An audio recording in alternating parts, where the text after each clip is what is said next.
तो hello friends, आज का टॉपिक जो है आपका फिजिक्स फाउंडेशन बेच में जो आपका कंटेंट था, जो मैंने इससे पहले वाला जो लेक्चर दिया था, तो जो शॉर्ट टाइप लेक्चर था उसमें मैं आपको जहां तक बताया था उसी को मैं आपको रिवाइज करवाऊंगा और कुछ नोट्स दूंगा जो आप स्क्रीनशॉट ले लेना, इसको कॉपी में प्रॉपर वे में नोट को लिख के और डेली आप रिवाइज करना ताकि आपको प्रॉपर वे में सब कुछ अच्छे से समझ में आए। होता ये है, तो चलिए, किसी भी चीज़ को समझने के लिए आपको उसे लिखना होता है, फिर उसे विजुअलाइज करना होता है अपनी मेमोरी में ताकि आपको याद हो सके। तो फर्स्ट ऑफ ऑल स्टार्ट करते हैं। टॉपिक आपका कहाँ तक कंप्लीट मैंने आपका कराया था, तो आपका यूनिट एंड डायमेंशन जो था आपको लगभग मैं आपको बता चुका था। तो चलिए स्टार्ट करते हैं, थोड़ा सा रिवाइज कर लेते हैं। रिवाइज मैं आपको नोट्स के द्वारा करवाऊंगा। अब देखो यहाँ पे फर्स्ट ऑफ ऑल समझना। अब यहाँ पे देखो, तो भौतिक राशियाँ हैं जिसे फिजिकल क्वांटिटीज़ कहते हैं, ये मैंने आपको बताया था। तो भौतिक के यहाँ पे समझना, भौतिक के नियमों को जिन पदों में व्यक्त किया जाता है, भौतिक के नियमों को जिन पदों में व्यक्त किया जाता है उसे भौतिक राशि कहते हैं। उसे क्या कहते हैं? भौतिक राशि कहते हैं। ये दो प्रकार के होते हैं। ये कितने प्रकार के होते हैं? ये दो प्रकार के होते हैं। इसको नोट कर लेना।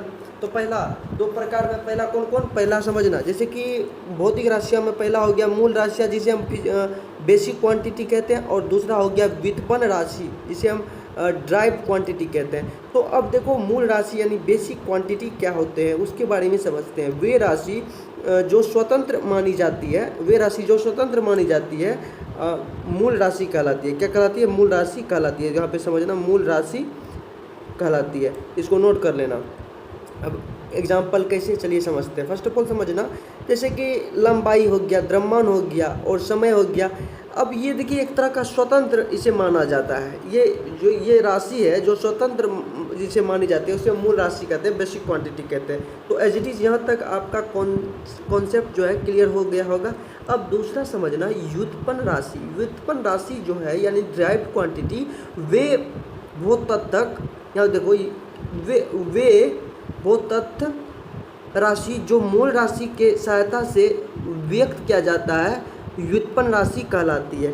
तो ये बहुत छोटा सा कॉन्सेप्ट है। देखिए, हिंदी मीडियम के स्टूडेंट में ये होता है कि इसमें कुछ कुछ ऐसे कॉन्सेप्ट होते हैं, ऐसे ऐसे वर्ड होते हैं जो कि समझने में प्रॉब्लम होता है। ये कुछ नहीं है, ये ऐसे समझ लो आप कि जो मूल राशि है, मूल राशि के सहायता से जो अब यहाँ पे बोल रहा है कि जो मूल राशि के सहायता से व्यक्त किया जाता है उसे व्युत्पन्न राशि कहलाती है।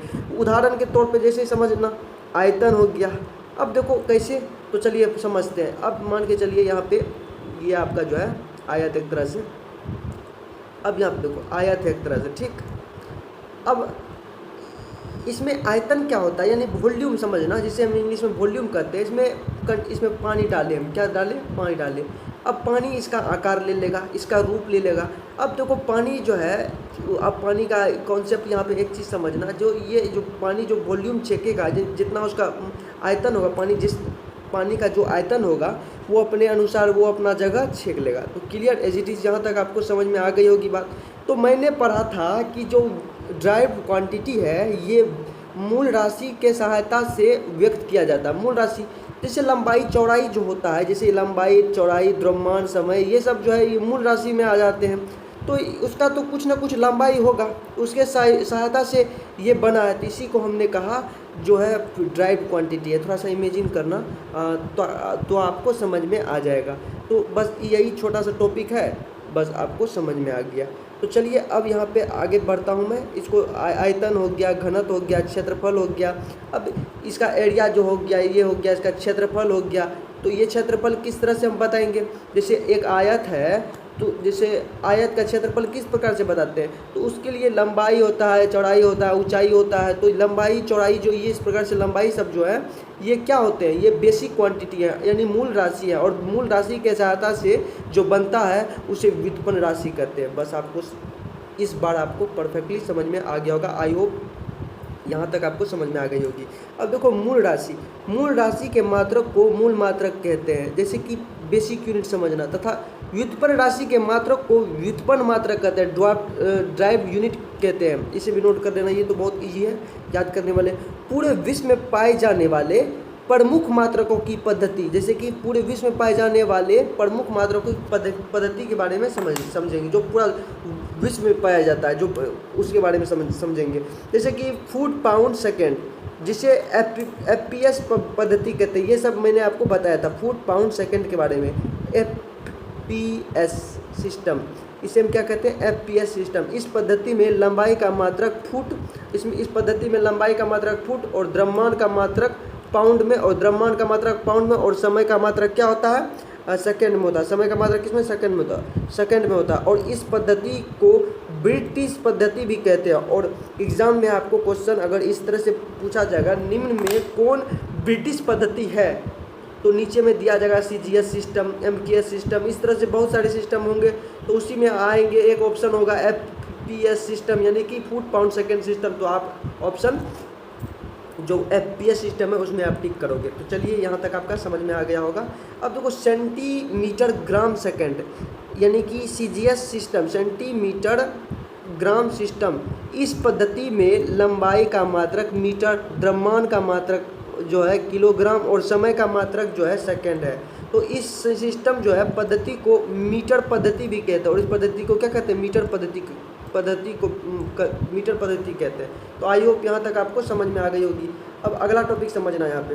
अब मीटर किलोग्राम सेकेंड पद्धति, यानी MKS system, metre kilogram second पद्धति जो है MKS सिस्टम जिसे कहते हैं। इस पद्धति में लंबाई, यहाँ देखो, इस पद्धति में लंबाई मात्रक मीटर और द्रव्यमान का मात्रक जो है किलोग्राम तथा समय का मात्रक सेकेंड होता है। तो यहाँ तक आपको समझ में आ गई होगी। तो इस तरह के मात्रक के बारे में हमने पढ़ रहा है, मैं आपको बता रहा हूँ मात्रक के बारे में। तो यहाँ तक आपको कॉन्सेप्ट जो आपका क्लियर हो गया होगा। अब यहाँ पे समझो,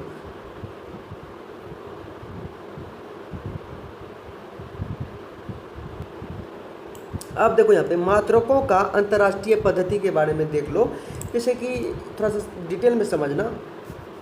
1960 यानी 1960 में पेरिस में सम्मान 11वीं तौल माप महासम्मेलन में मात्रकों के अंतर्राष्ट्रीय पद्धति का जन्म हुआ। इस सम्मेलन में 6 मूल मात्रकों का परिभाषित किया गया।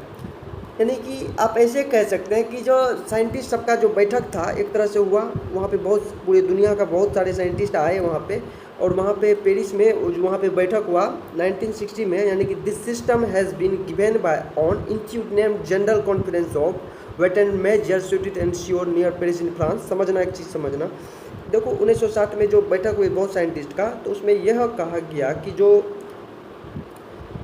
सम्मान के रूप में जो 11वीं तौल है, जो अब यहाँ पे 1960 में पेरिस में सम्मान के में यहाँ पे 11वीं तौल के बारे में बात किया गया। 11वीं तौल एवं माप महासम्मेलन में मात्रकों के जो यूनिट होते हैं, जो जिस चीज़ से, जैसे कि हम आलू को हम केजी में नापते हैं, दूध को हम लीटर में नापते हैं, जो लिक्विड चीज़ होते हैं उसे लीटर में नापते हैं। ये सब जो वहाँ पे जो है बताया गया कि किस चीज़ को आखिर हम किस चीज़ में नाप सकते हैं। तो इसके अनुसार जो महासम्मेलन में मात्रकों के अंतर्राष्ट्रीय पद्धति का जन्म हुआ, और इस सम्मेलन में 6 मूल मात्रकों, और ये जो मीटिंग हुआ था एक तरह से महासम्मेलन जिसे नाम दिया गया 1960 में हुआ था, यह 6 मूल मात्रकों को परिभाषित किया गया। तो चलिए समझते हैं। 1970 में 14वीं माप तौल, अब देखो 1970 में 14वीं माप तौल महासम्मेलन हुआ, जिनमें एक और मूल मात्रक, एक और क्या था? मूल मात्रक और मोल को परिभाषित किया गया, और मूल मात्रा में मोल को परिभाषित किया गया है। और अतः मूल मात्रकों की संख्या कितनी हो गई? 7 हो गई। कितनी? 7 हो गई। तो एज इट इज़ यहाँ तक मैंने आपको बताया 7 हो गई, इसे नोट कर लेना।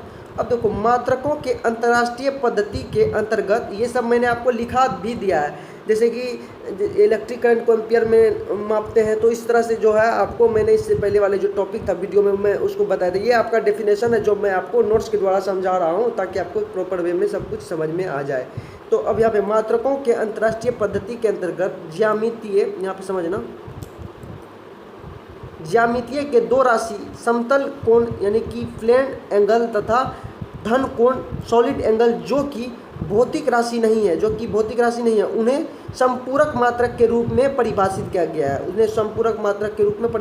अब देखो मात्रकों का अंतर्राष्ट्रीय पद्धति को सिस्टम इंटरनेशनल डी यूनिट्स अथवा संक्षेप में एसआई यूनिट कहते हैं। इसे क्या कहते हैं? एसआई यूनिट कहते हैं। जैसे कि लंबाई को मीटर में मापेंगे हम, और द्रव्यमान को किलोग्राम में। इस तरह से सिस्टम थे बहुत सारे। तो ये सब मैंने आपको लिखा दिया है। इससे पहले वाला जो टॉपिक था वीडियो, वहाँ पे आपको बताया था। ये टोटल कितने हैं? 7 हैं। ये याद कर लेना। अगर जो स्टूडेंट ये वीडियो को पहली बार देख रहे हैं, इस चैनल के प्ले लिस्ट में आपको वीडियो मिल जाएंगे, वहाँ पे इसका पूरा डिटेल मिलेगा। लंबाई को मीटर में नापते हैं, और द्रव्यमान को केजी में नापते हैं, और उसी तरह इलेक्ट्रिक करंट को एम्पियर में नापते हैं, अमाउंट ऑफ सब्सटेंस का मोल में नापते हैं। जो जितने इस तरह के बहुत सारे जो है, जिस चीज़ में नापा जाता है उसे उस चीज़ में वहाँ पे बताया गया है। तो ये आपको बताया जो कुछ टॉपिक था, जो शुरू में जो ये छोटी सी चीज़ है, ये आपने पढ़ा ही होगा। साइंस क्या होता है, तो विज्ञान शब्द की उत्पत्ति ये होता है। ये जो है, ये छोटी सी जो स्टूडेंट साइंस पहली बार पढ़ रहे हैं उनके लिए है। अब यहाँ पे समझना, ये बहुत छोटा सा टॉपिक है, ये समझ भी सकते हो और जो इसे छोड़ भी सकते हो साइंस के बारे में। तो चलिए समझ ही लेते हैं। देखो यहाँ पे साइंस जो है, विज्ञान शब्द की उत्पत्ति लेटिन शब्द साइंटिया से हुई है, जिसका अर्थ होता है जानना। साइंटिया का अर्थ क्या होता है? लेटिन शब्द होता है। विज्ञान शब्द की उत्पत्ति लेटिन शब्द साइंटिया से हुई है, जिसका अर्थ होता है जानना। अतः किसी भी तत्व को जानने हेतु जो प्रयास किया जाता है एवं प्रयास के फलस्वरूप जो ज्ञान प्राप्त होता है, वही ज्ञान कहलाता है, विज्ञान कहलाता है। क्या कहलाता है? विज्ञान। आई होप ये आपको समझ में आ गया होगा। अब भौतिक राशि क्या होता है? भौतिक शब्द की उत्पत्ति ग्रीक भाषा से हुआ है। भौतिक शब्द की उत्पत्ति ग्रीक भाषा से हुआ है, जिसका अर्थ होता है प्रकृति। यहाँ पे देखो, प्रकृति।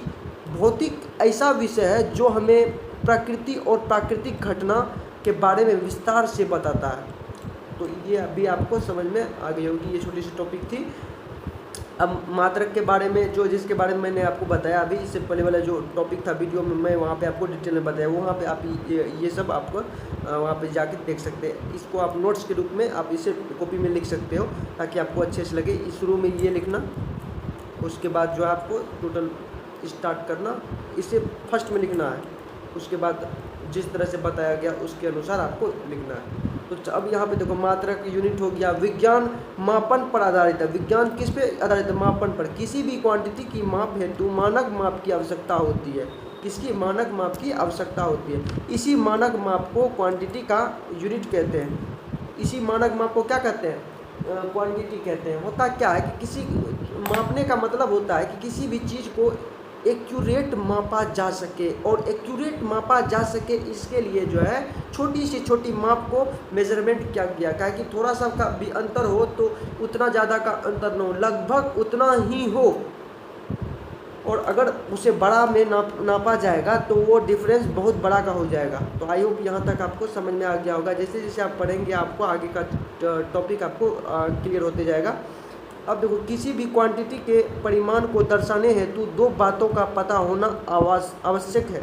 पहला, यूनिट, जिसमें क्वांटिटी को व्यक्त किया गया है उसे क्वांटिटी कहते हैं। यूनिट जिसमें क्वांटिटी को व्यक्त किया गया है, पहला। दूसरा, यहाँ पे देखो, न्यूमेरल यानी कि संख्यक, जिससे ये पता चल सके कि क्वांटिटी में यूनिट कितनी बार शामिल है। क्वांटिटी में यूनिट कितनी बार शामिल है। उदाहरण के रूप में यहाँ पे देखो, जैसे कि टेबल की लंबाई है, ठीक। टेबल की लंबाई कितना है? 4 मीटर दिया हुआ है। कितना? 4 मीटर। अब 4 मीटर जो है इसे मीटर में मापा गया।